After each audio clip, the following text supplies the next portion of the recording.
bonsoir à tous. Ravi de vous retrouver en ce samedi 15 juin.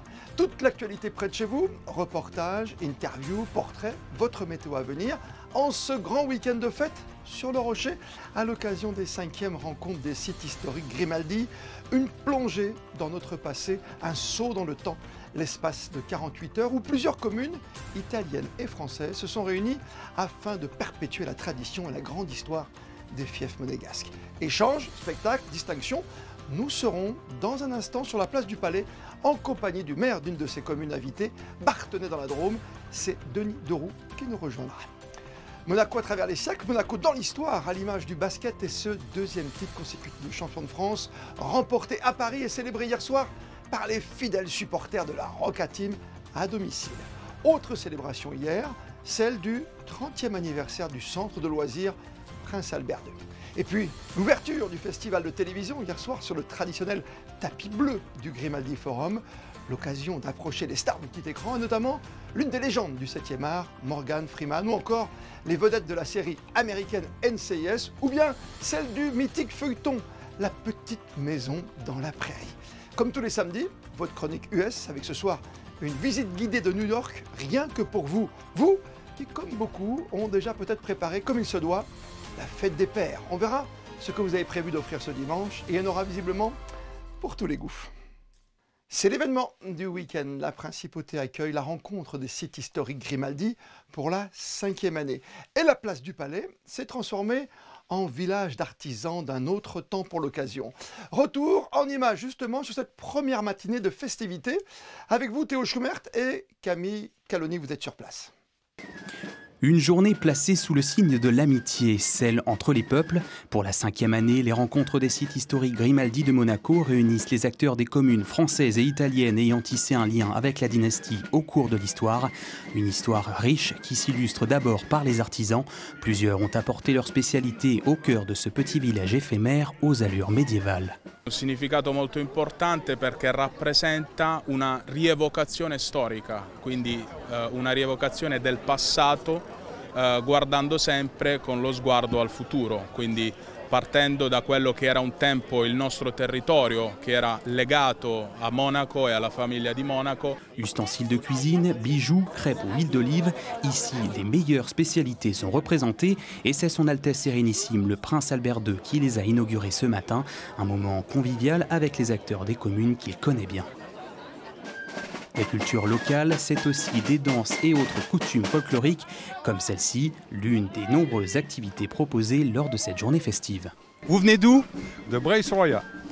D'accord, et c'est une danse traditionnelle là? Oui, c'est la reconstitution historique d'un événement qui s'est passé. Donc voilà, on est en costume d'époque. Là vous avez donc le bail.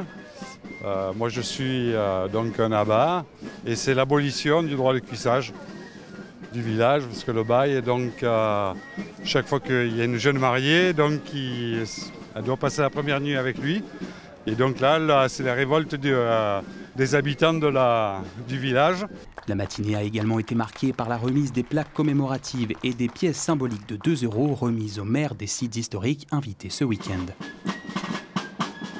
Cette rencontre, c'est la célébration des liens entre les sites historiques de la dynastie Grimaldi, mais surtout une vitrine pour la richesse culturelle des terroirs, une richesse au cœur du tourisme. Ce week-end est donc un rendez-vous apprécié des visiteurs. En tant que personne de nationalité monégasque, c'est important de connaître pour moi l'histoire de mon pays. Ça a l'air d'être important et de tenir au prince notamment, donc oui c'est intéressant de voir un petit peu, les gens sont chaleureux, donc c'est agréable. Tu aimes cette fête? Qu'est-ce qui te plaît ici? Les pâtes. Cette 5e rencontre se tient jusqu'à demain sur la place du Palais Princier avec diverses activités et animations à découvrir. La plus attendue aura lieu ce soir avec le spectacle Son et Lumière projeté sur la façade du Palais dès 22 h. Et avec nous ce soir, l'un des représentants des sites Grimaldi invités ce week-end en Principauté, le fief de Barthenay. Son maire, Denis Deroux, est avec nous. Bonsoir.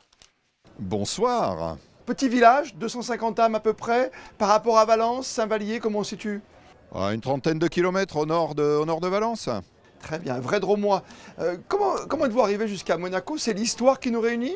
C'est l'histoire, effectivement. Alors certains diront que je suis passionné d'histoire et je suis passionné d'abord de mon village qui dispose d'un patrimoine très intéressant, un patrimoine classé, une église romane et puis la demeure, celle qui était la demeure des seigneurs de Baternay, Baternay, ce patronyme qui donne le nom à notre village. Et bon, bon an, mal an, creusant cette histoire, la découvrant pour la plupart, eh bien pour moi, je ne vous cacherai pas que l'histoire, le patrimoine est un excellent prétexte à la rencontre. C'est ce qui se passe aujourd'hui à Monaco avec la rencontre de tous ces fiefs, français comme italiens.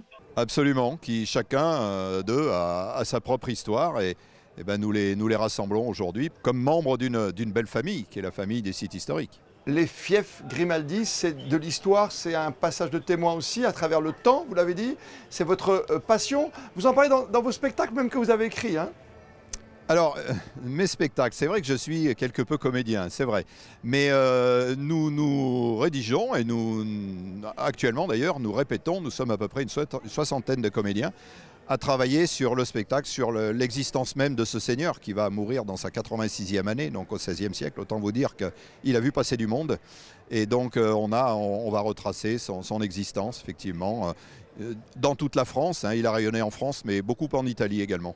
Côté patrimoine et échange avec les Grimaldi, on reste sur une église par exemple, un fort quelque part chez vous? Alors nous avons cette église romane du Xe siècle et puis nous avons cette demeure, ce qu'il reste du donjon, que nous restaurons depuis une douzaine de mois d'ailleurs. On est en passe de terminer ces travaux de restauration et l'aménagement de ses abords. Donc nous apportons une réelle identité à ce site historique tellement méconnu jusqu'à aujourd'hui. Mais je ne vous cacherai pas que cette méconnaissance est balayée d'un revers de main depuis quelques temps et cela est fait pour nous réjouir, bien sûr. On a dit partage, vous l'avez dit avec le fief Grimaldi, c'est historique, oui. Partage sur la place du Palais. On a parlé de culture avec le théâtre, la littérature, d'art aussi et de gastronomie, parce que vous n'êtes pas étranger non plus au plaisir de la truffe. Absolument pas, et en cette soirée, vous voyez, à quelques mètres de moi, nous avons bon nombre de kilos de beurre de truffe, hein, cette mélanosporum que l'on ne trouve pas en cette saison, vous comprenez bien, mais que l'on a accumulé tout l'hiver pour attiser les papilles. Et il me tarde d'ailleurs que les miennes soient mises à l'épreuve. Et là, vous pouvez échanger avec tous ceux qui sont venus, qu'ils soient italiens ou français, avec nous ici, les Monégasques? Sì, è difficile per me di parlare in italiano perché preferisco parlare in inglese, ma on se débrouille. Le prince souverain est venu vous rendre visite déjà?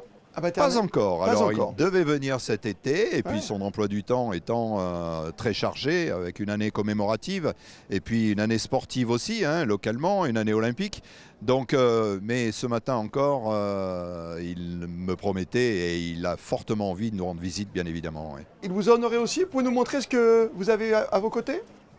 Alors oui, et il l'a notamment, et nous en sommes très flattés, puisque parmi toute notre équipe plaisante aujourd'hui, il y a un certain Dominique, on le surnomme Dom, et qui a réalisé un buste absolument fantastique à l'échelle 2,5, presque 3, du seigneur Humbert de Baternay, et son Altesse nous a fait l'honneur de dévoiler ce buste absolument extraordinaire, qui aura effectivement une excellente place dans notre petit village, hein, qu'il vous tarde d'ailleurs de rendre visite, quoi, de nous rencontrer.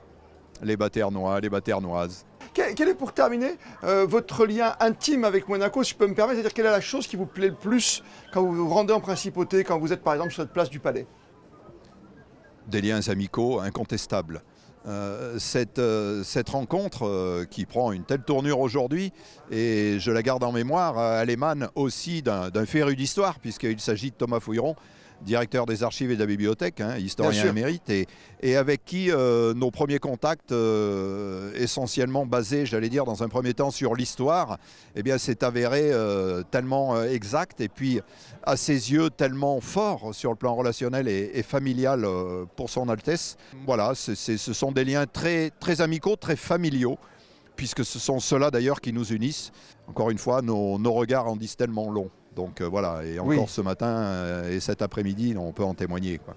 Merci à vous, monsieur le maire. Merci beaucoup à tous vos auditeurs. Merci infiniment. Les sports, la Roca Team a décroché mercredi soir à Paris son deuxième titre consécutif de champion de France de basket. Un sacre à l'extérieur, loin de Monaco et de son public. vendredi soir, le club a donc décidé d'organiser une soirée à Gaston Médecin pour célébrer ce titre avec ses supporters. Le reportage de Frédéric Elion et Hugo Comassa. À peine rentrés de Paris où ils ont décroché leur deuxième titre de champion de France consécutif, les joueurs et le staff de la Roca Team ont prolongé la fête avec leurs supporters vendredi soir. Près de 300 abonnés sont venus une dernière fois cette saison à Gaston Médecin vendredi pour prendre des photos avec le trophée et faire le bilan de la saison. Une saison avec des hauts et des bas, mais plus de hauts que de bas. Le cœur, il a bien travaillé, mais au final, voilà, on regarde l'arrivée. Bon, on a le championnat, il y en a qui vont faire les difficiles. Oui, mais on aurait pu, mais on se contente du championnat, c'est déjà bien.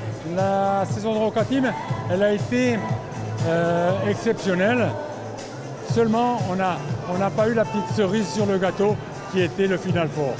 Mais être champion, comme ils l'ont fait dans les 2 derniers matchs contre Paris, ça a été un plaisir. Ça faisait longtemps qu'on ne les avait pas approchés de si près. Donc ce soir, c'est magique, quoi. Et puis ce titre, je suis vraiment très, très contente.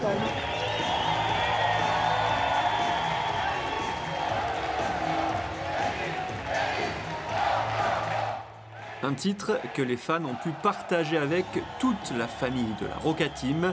Installés en tribune, les supporters ont acclamé leurs protégés qui sont entrés un par un sur le parquet avant de s'installer pour une succession de petits jeux. Munis d'une ardoise, les joueurs et le staff ont voté pour le meilleur joueur de la saison, le plus drôle, le mieux habillé, puis ont confronté leurs résultats à celui du public, avec parfois des votes différents comme pour le meilleur danseur. Alors John Brown a tenu à mettre les choses au clair.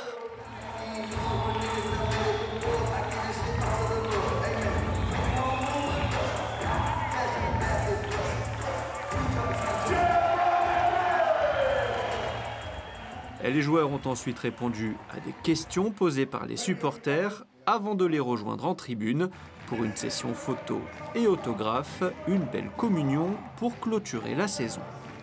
Voilà, là on peut faire des photos, tout ça, je trouve ça super bien et je suis très contente d'être là. Tu parlais de photos, tu as eu qui avec toi? Est-ce que tu as eu des autographes? Explique-nous un petit peu.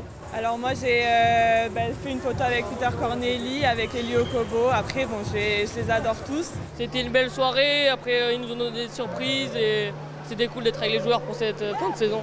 T'es un des grands gagnants, explique-nous qui t'a donné ces belles chaussures là? C'est Jordan Lloyd, il m'a offert ses chaussures, voilà, signées. La soirée s'est terminée par l'annonce de la prolongation de contrat de Mike James qui rempile pour 3 ans avec la Roca Team.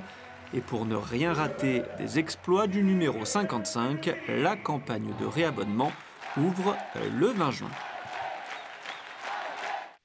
Le centre de loisirs Prince Albert II vient de fêter son trentenaire. Une cérémonie a été organisée hier après-midi en présence du souverain. Le reportage de Fabien Bonilla et Sylvain Péroumal. Le centre de loisirs Prince Albert II a été inauguré par le souverain le 14 avril 1994. Ce lieu emblématique pour la jeunesse de la principauté célèbre donc cette année ses 30 ans d'existence. À cette occasion, une plaque commémorative a été offerte au Prince Albert II, ainsi qu'un album photo retraçant les 30 ans de ce centre de loisirs situé sur le terrain de la baie, dans un cadre verdoyant aménagé en restanque sur plusieurs hectares de pinèdes. Ce centre accueille chaque jour 250 enfants pendant les vacances scolaires et 140 enfants le mercredi. Ils sont âgés de 3 à 12 ans et sont scolarisés à Monaco. L'objectif, c'est de pouvoir leur apporter le maximum d'autonomie, en même temps une ouverture sur le monde. Et l'avantage que l'on a, c'est que la Principauté a mis à disposition ce magnifique centre. Il y a quand même 7 hectares de pinèdes, il y a des terrains de sport. On peut vraiment varier les activités. On a aussi des bâtiments qui ont été mis en place depuis 2005 et dans lesquels vraiment on peut développer un maximum d'activités, que ce soit scientifiques, sportifs, d'expression. On fait même des ateliers de cuisine. Voilà, on essaie de diversifier au maximum les activités. C'est une famille, on a des animateurs qui ont été enfants ici, des animateurs qui cumulent des activités pour pouvoir continuer ici. Il y a vraiment un cadre qui permet la sérénité, l'épanouissement et on essaie de cultiver ça au maximum. Le centre de loisirs Prince Albert II est victime de son succès au mois de juillet. 650 familles ont déjà réservé leur place. Les enfants seront attendus par 71 animateurs. La 63e cérémonie du Festival de télévision de Monte-Carlo a débuté hier. Jusqu'à mardi, de nombreuses séries télévisées, documentaires, concours pour les différentes nymphes, signes de récompense. Cette année encore, les célébrités du monde entier vont fouler le tapis bleu, à l'image du charismatique Morgan Freeman. Émilie Terrasson et Camille Caloni, de leur côté, ont pu tendre le micro à l'agent spécial Anthony Di Nozzo de NCIS ou encore à Nelly Olson, la célèbre méchante de La Petite Maison dans la Prairie. L'ambiance était au rendez-vous hier soir pour l'ouverture de cette 63e édition du Festival de télévision de Monte-Carlo. Sur le tapis, tous étaient enchantés de pouvoir présenter leur art devant le public. Well, I've never been here before, so I'm excited to experience the French Riviera for the first time with this opportunity to share Elsbeth with some fans and hopefully get people excited about watching it whenever it airs here. I don't even know when it is, but it's incredible. I've been to the festival before, but this year, of course, 50th, 50e anniversaire de La Petite Maison dans la Prairie. Incroyable. We have so much of the cast, plupart de la cast is and they're here now, and many of them haven't been here before. So to have us all together for the 50th here in Monaco, it's absolutely incredible. Les acteurs de NCIS, une des séries en tête d'affiche, étaient au rendez-vous. Le 1er juin dernier, le 1000e épisode de cette série avait été diffusé. But we have something so exciting that we're bringing, rather than celebrating something that's always kind of ongoing. This is a new extension of the NCIS universe with Paramount Plus and with streaming and with our Spotify show that we've been doing. So it's been a lot of exciting new stuff. And we've been working really hard on this. The idea of it. I've been working hard. I've done nothing. Comes naturally to her. Nothing. But so it's nice to kind of get to celebrate and talk about it and, you know, get people excited about it. It's an honor. We're really happy to be here. We are beyond honored that they are recognizing the 1,000 episodes of NCIS between all of the series. And I would say that it's an opportunity also, right? Everything he's saying, and also an opportunity to connect with actors and productions and TV shows from around the world who are out there doing the same thing we're doing, you know, and to be able to have a platform and a place where we can convene and talk to each other and really reflect and relate is really magical, you know. Morgan Freeman est venu présenter la série The Grey House en ouverture du festival. Le rappeur Joey Starr ou encore la mannequin Victoria Silvestre ont également foulé le tapis bleu. I think any place that celebrates art in the form of TV or film, I'm just down. I'm really excited to see Grey House and the whole cast are here as well. I'm really excited to see what they've created together. Beaucoup de joie de rencontrer les gens, de sentir toute l'énergie des gens et puis de présenter son travail dans des conditions très agréables. Donc ça représente beaucoup de plaisir. Le prince souverain était présent aux côtés des acteurs du monde entier. Parmi les temps forts de cette ouverture, l'actrice Simone Ashley a remporté la nymphe d'or du meilleur espoir international et l'acteur Morgan Freeman la nymphe de cristal. Un prix hommage aux personnalités exceptionnelles qui ont marqué l'industrie de la télévision. Un déjeuner philo était organisé au café du Théâtre Princesse Grace à l'occasion de la Semaine Philo Monaco. Les discussions ont tourné autour de l'ouvrage « Moi aussi, je pense, donc je suis » d'Élodie Pinel. Ce livre invite à parcourir à nouveau l'histoire de la pensée à travers celle des femmes. Un reportage signé Vanessa Dessy sur des images d'Alexandra Marangoni. Avec des voix longtemps étouffées par l'histoire, les femmes philosophes ont tout de même su prôner une influence indéniable. Figures telles que Simone de Beauvoir, pionnière du féminisme moderne, a marqué par ses idées audacieuses. Mais la plupart d'entre elles n'ont pas eu la chance de se voir attribuer le noble statut de philosophe. Alors c'est une histoire qu'il faut écrire et réécrire en fait, parce que l'histoire de la philosophie a oublié ses contributrices en fait. La présence des femmes a été occultée, oubliée, mais peut-être aussi effacée. Alors que quand on cherche, on trouve beaucoup de noms. On l'explique par machisme, on a envie de dire, hein, par le patriarcat. Et puis, il y a un effet un peu perturbant pour nous, qui est que ces femmes, en leur temps, ont eu du succès, en général, ont été reconnues en leur temps par leur père, autant masculin que féminin. Et puis ensuite, c'est leur mémoire qui s'est perdue. Il n'y a pas eu de relais, en fait. Là où un Kant, un Descartes ont eu des disciples qui ont propagé leurs pensées, les femmes, elles, n'ont pas bénéficié de cette promotion, de cette publicité ensuite.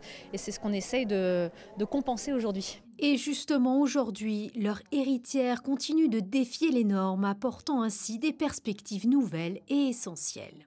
Aujourd'hui, heureusement, on a réussi à redresser la barre grâce notamment à l'accès à l'éducation, parce que c'est le nerf de la guerre. On a accès en tant que femme à la philosophie dès le lycée, je parle pour la France, depuis 1924, ça fait juste 100 ans.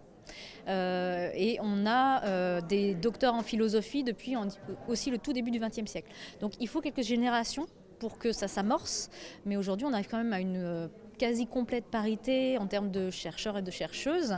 Ce qui reste encore à rééquilibrer, c'est l'accès aux postes à responsabilité en fait, au niveau des universités, au niveau de la recherche, au niveau des publications.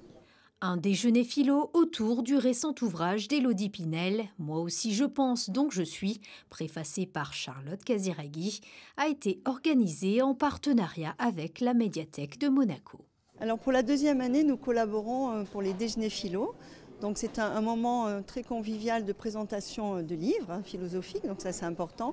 Mais c'est aussi un échange avec le public pendant la pause déjeuner. Donc un moment, on a vu, où les gens peuvent aussi se libérer plus facilement. Tous les jours, ce sont des sujets forts, importants, des sujets sociétaux donc, sur lesquels il faut que l'on réfléchisse tous ensemble.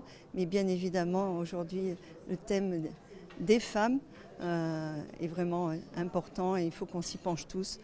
Échanges, débats et réflexions, la programmation de la semaine Philo Monaco se poursuit ce week-end. Vendredi soir, l'artiste français Michel Bassompierre, connu pour ses sculptures monumentales dans le domaine animal, a réalisé une performance inédite, celle de sculpter en direct une de ses œuvres. Le tout pendant une conférence animée par des spécialistes, explorateurs et scientifiques. Un tour de force qui a accueilli en toute logique le musée océanographique de Monaco. Reportage signé Justin Adel et Alexandra Marangoni. Inviter le public à s'interroger sur sa relation au vivant, voici l'objectif de cette conférence. Une conférence accompagnée d'une performance artistique, pas n'importe laquelle, celle de l'artiste français sculpteur de la douceur animale, Michel Bassompierre. Une soirée organisée au musée océanographique et animée par 3 experts des régions polaires. Ils sont scientifiques, spécialistes et explorateurs. Tous se retrouvent pour transmettre un message et échanger avec le public. Avec, juste à côté, l'artiste français en train de façonner le modelage d'un ours polaire. Un événement important pour sensibiliser le plus grand nombre. Il faut parler de complexité. Et la complexité, c'est très très important justement. Et quand on est plusieurs spécialistes comme on est là, on va pouvoir aborder différents propos, différentes expériences aussi. Et sensibiliser, mais aussi complexifier, parce que c'est pas si simple en fait. Mais par contre, si on donne de la complexité, ça permet d'échanger justement et de transmettre des informations les plus objectives possibles et les plus complètes possibles. De son côté, le sculpteur reste dans sa bulle. Il compose pour finalement sculpter le vivant, tel est le nom de cette rencontre. Si l'œuvre sera offerte au musée, c'est surtout l'occasion d'en apprendre plus sur la fabrication de ces pièces devenues incontournables dans le monde. Alors, je travaille avec de la terre, c'est une terre chaumetée qui permet d'aller au four, d'être cuite. Et cette terre, normalement, une fois qu'elle est sèche, je fais un moulage ester pour faire un plâtre. Et le plâtre permet d'avoir une finition que la terre ne permet pas d'avoir. Et ensuite, ce tirage en plâtre, il part en fonderie pour faire un moule, pour faire du bronze. Une soirée, point d'orgue de l'exposition, les géants des glaces présentés jusqu'au 6 octobre au musée océanographique, en partenariat avec les galeries Bartou, et composée d'une main de maître par Michel Bassompierre. C'est l'heure, comme chaque samedi sur Monaco Info, de votre chronique américaine. Et Alexandra Pani, bonsoir à vous. Vous nous proposez, à quelques jours de l'été, un bon plan à l'intention de futurs vacanciers. Bonsoir à vous. Lorsque l'on visite New York, notamment pour la première fois, il est souvent difficile de faire le tri parmi tous les lieux à découvrir en l'espace de seulement quelques jours. C'est pourquoi cette semaine, je vous propose de découvrir la grosse pomme avec l'aide d'un professionnel et en français. Alors, suivez le guide. Pour arpenter les rues new-yorkaises, il faut s'armer de bonnes chaussures de marche. Contrairement aux autres villes américaines, ici, tout se fait à pied ou à l'aide de transports en commun. Et l'on parcourt des dizaines de kilomètres par jour. Pour rendre le séjour plus plaisant et pour vous faciliter la tâche, une agence de voyage propose de vous faire découvrir la ville de manière plus authentique avec des guides locaux et en français. C'est tout simplement de dépoussiérer l'image du guide touristique à l'ancienne, c'est d'avoir des visites comme si on partait en famille, entre amis, découvrir les quartiers de New York qu'on aime et faire vivre cette vie new-yorkaise qu'on aime tant au quotidien. On en a à vélo, on en a à pied, on en a en fonction de l'histoire, on en a en fonction des besoins de chacun, de comprendre la ville d'une manière ou d'une autre.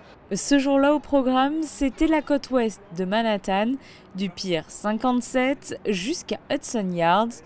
L'on a remonté la High Line, fait un détour par le prisé quartier de Chelsea ou encore la récente construction sur la mer, Little Island. Tu viens, tu te balades, tu te poses, tout ça c'est mis à disposition de tout le monde. Tu as de quoi pouvoir boire un café, manger, picoler. Notre guide Guillaume est originaire de la Côte d'Azur et s'est installé à New York il y a plus de 10 ans. Il n'hésite pas à partager ses bons plans et astuces pour profiter au mieux de cette ville qui lui est chère.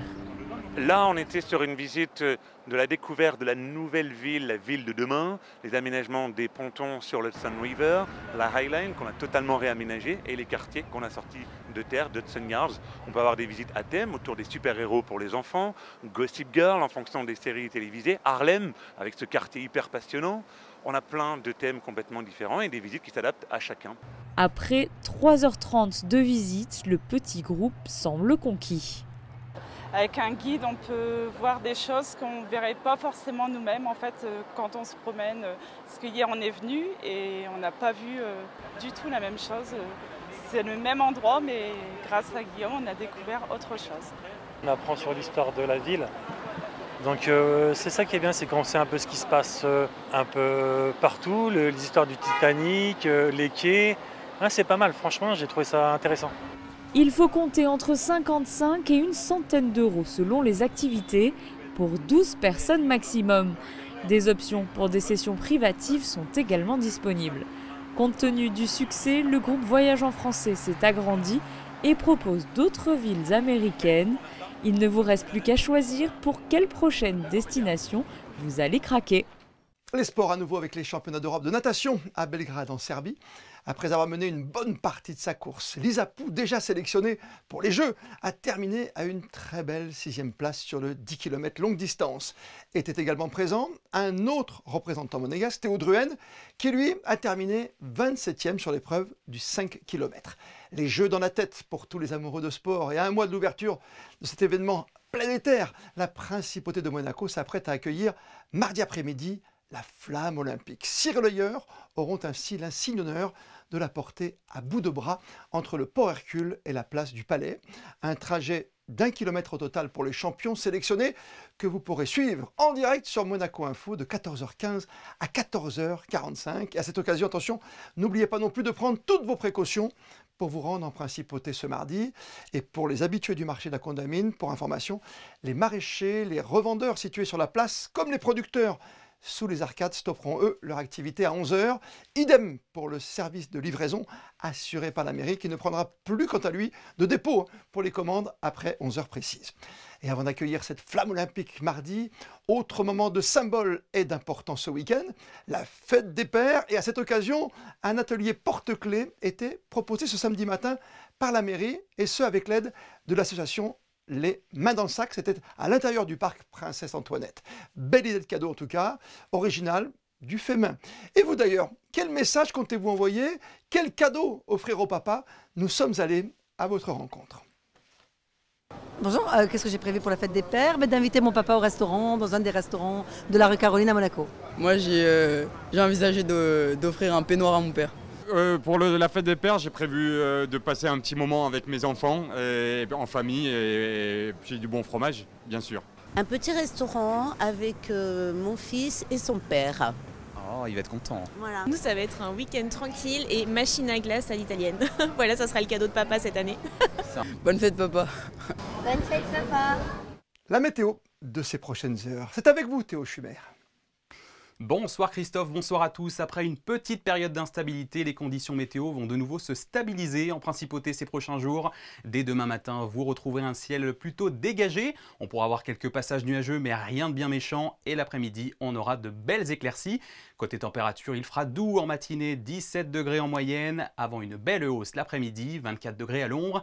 De quoi bien réchauffer la Méditerranée qui affichera tout de même 21 degrés au thermomètre.